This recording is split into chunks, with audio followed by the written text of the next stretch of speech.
faux. Dès un verre d'alcool, on va diminuer sa vigilance, son temps de réaction, on va être un peu plus désinhibé et du coup prendre plus de risques.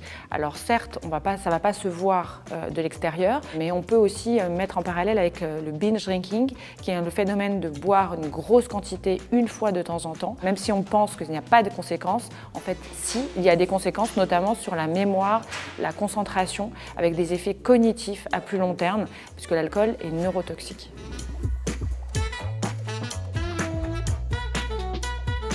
Vrai.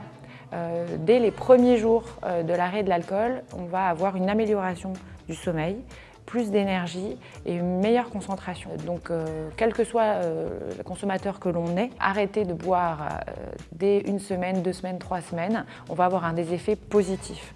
Et pour certaines personnes, des effets positifs aussi sur le poids, puisque l'alcool est riche en sucre et l'arrêt de l'alcool peut être une manière de diminuer son poids. Alors faux. Aujourd'hui, on ne connaît pas la dose d'alcool qui n'est pas toxique pendant la grossesse pour le fœtus. Le risque est grave, des risques de retard mental, de malformation, certes pour des grosses quantités consommées, mais l'alcoolémie chez la mère est égale à l'alcoolémie chez le fœtus. Et donc le fœtus qui n'a pas le métabolisme pour éliminer l'alcool va avoir que l'effet neurotoxique. Donc il est recommandé de boire 0 alcool pendant la grossesse.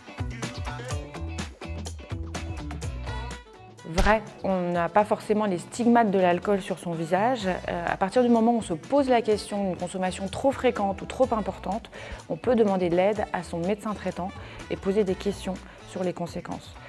Il est parfois difficile de percevoir une difficulté par rapport à l'alcool du fait des relations sociales et de la société qui incite beaucoup à une normalisation de l'alcool.